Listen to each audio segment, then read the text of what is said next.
তারা নির্বাচন ইশতেহারের মধ্যে কোন দল কি চায় এটা কিন্তু নির্বাচন ইশতেহারের ভিতরে প্রকাশ করে, কিন্তু পুরো তাদের নির্বাচন ইশতেহারের ভিতরে কোথায় ইসলাম অনুযায়ী তারা দেশ পরিচালনা করবে এটা তারা বলে নেই।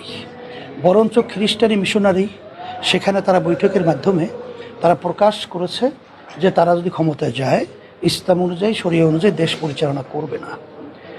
আর আমরা নির্বাচন ইশতেহারের মধ্যে আমরা পরিষ্কারভাবে বলেছি যদি আল্লাহ কবুল করে আমাদেরকে আল্লাহ ক্ষমতায় নেয় আমরা শরিয়া ইসলাম অনুযায়ী দেশ পরিচালনা করব।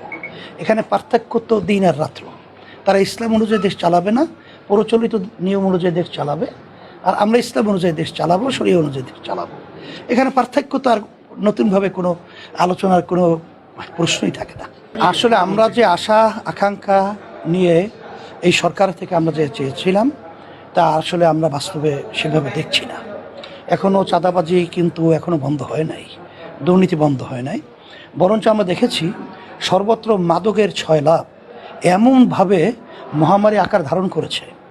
এখন তো আমরা খুব দুশ্চিন্তায় আছি যে এখন উঠতি বয়সের ছাত্রগুলো ছেলেগুলো এখন তারা যেভাবে মাদকে আসক্ত হচ্ছে, তারা অনেক সময় আমি যেমন চরবনাইতে সেদিনকে বাপকে মারতেছে, মাকে মারতেছে।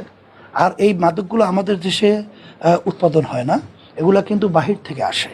এটা কাঁটাতারের বেড়া পার হয়েই আমাদের দেশে ঢোকে। আর এটা নিয়ন্ত্রণের শক্তি কিন্তু সরকার ছাড়া কোনো ব্যক্তির দ্বারা সম্ভব নয়। এই জন্য সরকারকে তো আহ্বান জানাবো যে আপনারা সন্ত্রাস, দুর্নীতি, চাঁদাবাজি, মাদকসহ যেটা আসলে মানুষের মৌলিক চাহিদা বাস্তবে যেটা আমরা চাই জনগণ, সেটা এখন আপনারা দেখাতে বাস্তবে ওইভাবে দেখাতে পারেন নাই। আমরা বলবো যেহেতু আপনাদের সময় কিছুদিন হয়েছে, আমরা আশা করি যে আপনারা সুন্দরভাবে আপনাদের ওয়াদা অনুযায়ী যেভাবে বক্তব্য রেখেছেন সেইভাবে আপনারা বাস্তবায়িত করবেন, এইটা আমরা আশা করছি।